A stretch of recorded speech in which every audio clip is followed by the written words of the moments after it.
আসসালামু আলাইকুম রহমতুল্লাহি ওয়াবারাকাতুহু নাহমাদুহু ওয়া নাসাল্লি আলা রাসূলিহিল কারীম আম্মা বাদ। সবচেয়ে প্রথমে আল্লাহ রাব্বুল আলামিনের জন্য সমস্ত প্রশংসা, যিনি আমাদের এই রুয়ে জমির উপর সৃষ্টি করেছেন, করে ভালো মন্দ বোঝার তৌফিক দান করেছেন, মাথাতে এতটুক ব্রেন দিয়েছেন যে ভালো কোনটা খারাপ কোনটা সেটা আমাদের বোঝার তৌফিক দান করেছেন। তো আমরা যেহেতু ভালোটা বুঝতে পেরেছি, যার জন্য আল্লাহর হুকুম আহকামকে আমরা যথাযথভাবে বোঝার চেষ্টা করি। এখানে আল্লাহ রব্বুল আলামিন যেটা বলতেছেন সেটার জন্য আমি আপনাদের সামনে নিয়ে এসেছি শিক্ষার কত গুরুত্ব, পড়ার কত গুরুত্ব, কোরআন শেখার কত গুরুত্ব, আল্লাহর হুকুম আহকাম, রাসূলের হুকুম আহকাম, কোরআন হাদিস জানতে হবে। না জানলে আমাদের জাতি ধ্বংস হয়ে যাবে। যার জন্য আল্লাহ রব্বুল ইজ্জত যুগে যুগে কম ও বেশি 1,24,000 পয়গাম্বরকে মহবুজ করেছেন।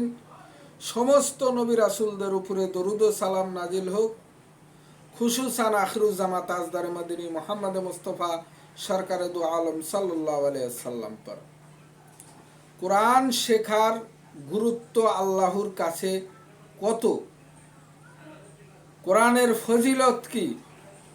কোরআনের ফজিলত হলো যেরকম আমরা পাঠ করে থাকি, আলাম তারা কাইফা ফাআলা রাব্বুকা বিআসহাবিল ফিল, একটা আয়াত পাঠ করলাম। তাহলে প্রথম শব্দটা হলো আলাম। আলামের ভেতরে 3টা অক্ষর আছে, একটা নেকি, একটা অক্ষরের উপরে 10টা নেকি। তাহলে আলাম বললাম, আমরা 3টা অক্ষর উচ্চারণ করলাম, আলিফ লাম মিম। আলিফে 10টা নেকি, লামে 10টা নেকি, মিমে 10টা নেকি, 30 নেকি পায়া গেলাম শুধুমাত্র আলাম বলার কারণে। তাহলে আলাম তারা কাইফা ফাআলা রাব্বুকা বিআসহাবিল ফিল আলাম ইয়াজআল কাইদাহুম ফি তাদলিল ওয়া আরসালা আলাইহিম তাইরান আবাবিল তারমিহিম বিহিজারাতিন মিন সিজিল ফাজআলাহুম কাআসফিন মাকুল। তাহলে এই 3 আলাম কওয়াতে 30 সওয়াব পাইলাম। তাহলে পুরা সূরাতে কত সওয়াব, একটা আয়াতে কত সওয়াব, একটা সূরাতে কত সওয়াব, একটা রুকুতে কত সওয়াব, পুরা কোরআন মাজিদে কত সওয়াব। এটা আপনারা নিজেরাই গণনা করে দেখেন। তো এটা হলো ফজিলত। আমরা আল্লাহর ইবাদত করতে করতে করতে করতে যদি আমাদের আকীদা ঠিক থাকে, শিরক বিদআত থেকে মুক্ত থাকতে পারি, তাহলে আমরা জান্নাতের ভেতরে আমরা পাহাড় পরিমাণ, আকাশ পরিমাণ আমরা নেকি অর্জন করতে পারবো। এটা হলো ফজিলত। আর 2 নম্বর কথা হলো যে আল্লাহর শাসন, এই শিক্ষার জন্য আল্লাহ রাসূল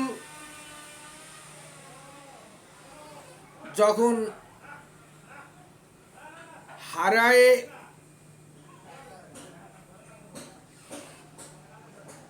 গার হেরা গুহার ভেতরে আল্লাহ রাসূলের উপরে যে আয়াত অবতীর্ণ হইত, তার প্রথম আয়াত ছিল ইকরা বিসমি রব্বিকাল্লাযী খলাক, পড়ো তুমি তোমার রবের নামে যে রব তোমাকে সৃষ্টি করেছেন। তো ওখানে জিবরিল আমিন, জিবরিল আলাইহিস সালাতু ওয়াস সালাম আসলেন, আল্লাহ রসুলের উপরে সওয়ার হইলেন, আর ওনাকে বললেন পড়ো, ইকরা। আল্লাহ রসুল বললেন মা আনা বিকারি, আমি পড়তে জানি না। তখন আল্লাহ রসুলকে বুকের সাথে লাগায়া জোরে চাপ দিলেন আর বললেন ইকরা। তখন আল্লাহ রসুল বললেন মা আনা বিকারি। তৃতীয়বার আল্লাহ রসুলকে সিনার সাথে লাগাই এত জোরে চাপ দিয়েছেন, আল্লাহ রসুল বলতেছেন যে আমার সিনার ছাতি সামনেরটা পেছনে চলে গেল, পেছনেরটা সামনে এলো, এত আমি ব্যথা পেয়েছি। আল্লাহ রসুলের শরীরে জ্বর এসে পড়লো। আল্লাহ রসুল বাসায় গেলেন, খাদিজাতুল কুবরা ওনাকে বললেন যে আমার এই অবস্থা। তখন খাদিজাতুল কুবরা বললেন যে আপনি এতিমদের খানা খাওয়ান, এতিমদের আদর করেন, অসহায়কে সহায় করেন, অসহায়দেরকে আপনি আশ্রয় দেন, আল্লাহ আপনাকে রুসওয়া করবেন না, আল্লাহ আপনাকে বেজ্জত করবেন না, নিশ্চয় আল্লাহ আপনাকে সম্মানী বানাবেন, নিশ্চয় আপনার সাথে আল্লাহ আছে, আপনি চিন্তা করেন না। তাকে মনের ভেতরে হৌসলা বাড়ায় দিলেন আর ওনাকে সাহস বাড়ায় দিয়ে ওনাকে সান্ত্বনা দিলেন। খাদিজাতুল কুবরার এই কাজ ছিল। আল্লাহ রসুল বললেন আমার শরীরে জ্বর এসে পড়ছে। তখন খাদিজাতুল কুবরা ওনাকে কম্বল গায়ে দিয়ে দিলেন, চাদর গায়ে দিয়ে দিলেন। এতে আমরা কি বুঝলাম? আল্লাহ রসুল এই শিক্ষা দেওয়ার জন্য শাসন করেছেন, না হলে তো জিবরাইল সিনার সাথে লাগায় এরকম চাপ দিত না। তাহলে আল্লাহ রাসূলকে যে হতো ছাড় দেয় নাই। অতএব আমাদেরকে শিক্ষা হাসিল করা জরুরি, করতেই হবে, করতেই হবে, করতেই হবে, ওটা বাধ্যগত, এটা আল্লাহর শাসন। আর দুনিয়ার লাভ কি? শিক্ষা জাতির মেরুদণ্ড। আপনি দুনিয়া কামাই করেন, যে আখেরাত কামাই করেন, দুনিয়াতে চলাফেরার জন্য, দুনিয়ার লাভের জন্য আপনাকে শিক্ষা হাসিল করতে হবে। যে শিক্ষার ভেতরে সবচেয়ে উন্নতম মর্তবাওয়ালা, সবচেয়ে মূল্যবান শিক্ষা হলো কোরআন মাজিদের শিক্ষা, হাদিসের শিক্ষা। আপনি যদি হাদিস কোরআনের শিক্ষা আপনার ভেতরে না থাকে, তাহলে দুনিয়ার ভেতরও আপনি অক্ষম, আখেরাতের ভেতরও আপনি অক্ষম। আপনার অক্ষমতা দূর করার জন্য আপনাকে কি করতে হবে? শিক্ষা হাসিল করতে হবে। এটা হলো দুনিয়ার লাভ। শিক্ষা হলো জাতির মেরুদণ্ড। মেরুদণ্ড মানে পেছনের ঘাড় থেকে কোমর পর্যন্ত যে পিঠের হাড় থাকে মাঝখানের, ওই হাড়টা হলো শিক্ষা। যেরকম ওই মেরুদণ্ডের হাড্ডি ছাড়া মানুষ চলতে পারবে না, উঠতে পারবে না, বসতে পারবে না, খাইতে পারবে না, কোনো কিছু করতে পারবে না, এরকম শিক্ষা, শিক্ষা ছাড়া সে সম্মানী হতে পারবে না, শিক্ষা ছাড়া ও কোনো দুনিয়ার কোনো কাজই করতে পারবে না। যদি করে সব জায়গায় সে ঠকবে। অনেক কষ্টের বিনিময়ে সে ভাত চারটে তো খায়া নেবে, সেটা তো রেজেকের মালিক আল্লাহ, কিন্তু তার ভেতরে সচ্ছলতা ফিরে আসবে না। মূর্খ থাকলে অন্যের গোলামি করতে হবে। এই জন্যে শিক্ষা হাসিল করতে হবে। আর শিক্ষার ভেতরে অন্যতম শিক্ষা হলো হাদিস কোরআন। যার ভেতরে হাদিস কোরআনের শিক্ষা নাই সে হলো মূর্খ। কেননা ওর দ্বারাই অনেক অন্যায় কাজ হয়ে যেতে পারে, যেটা ও নিজেও জানে না। কেননা শিক্ষাটা এমন একটা জিনিস, সে একটা কাজ করতে গেলে 10 বার ভাববে, চিন্তা করবে যে এটা করা যাবে কি যাবে না। আর মূর্খ লোক সেটা চিন্তা করে না, সে একটা অন্যায় করে ফেলায়। অতএব আমাদের চিন্তা করা উচিত যে আমরা যদি শিক্ষা হাসিল করি তাহলে আমরা ন্যায় অন্যায় বাইসা চলতে পারবো। আর আখেরাতের লাভ হলো তলেবাল ইলমা ফরিজাতুন আলা কুল্লি মুসলিম। আল্লাহ রব্বুল ইজ্জত সমস্ত মুসলমানের উপর শিক্ষা ফরজ করে দিয়েছেন। শিক্ষা হাসিল যদি না করি তাহলে যথাযথভাবে আল্লাহর ইবাদত করতে পারবো না, যথাযথভাবে আল্লাহর নিয়ম কানুন মেনে চলতে পারবো না। আমাদের দ্বারায় সব কাজই ভুল হবে। অতএব আমাদের হুঁশিয়ার হওয়া উচিত যে আল্লাহ রব্বুল ইজ্জত বলেছেন যে শিক্ষা হাসিল করতে হবে। তো তলেবাল ইলমা ফরিজাতুন আলা কুল্লে মুসলিম, সমস্ত মুসলমানের জন্য শিক্ষা হাসিল করা হলো ফরজ। এই শিক্ষা হাসিল মুসলিমদের করতেই হবে। যদি মুসলমানরা শিক্ষা হাসিল না করে তাহলে দুনিয়াতে হবে জিল্লাতি, আখেরাতে হবে জাহান্নাম। কেননা শিক্ষা হাসিল না করলে আপনি দোয়া সূরা কালাম এগুলা কেমনে পড়বেন? আপনার ভেতরে যদি শিক্ষা না থাকে তাহলে আল্লাহ যে হুকুমগুলো ফরমানগুলো পাঠাইছে আপনি কেমনে জানবেন, কেমনে বুঝবেন? আপনি যদি শিক্ষা হাসিল না করেন তাহলে আপনি কোরআন হাদিসের ভেতরে যতগুলো ন্যায় অন্যায় রয়েছে এই ন্যায় অন্যায় আপনি কেমনে বাসকুস করবেন? আজকালকার যুগে দেখেন যে জাল হাদিস রয়েছে, জয়ীফ হাদিস রয়েছে, তারপরে সহি হাদিস রয়েছে, তারপরে কত কত আমল চলতেছে, এমনিতেই চলে।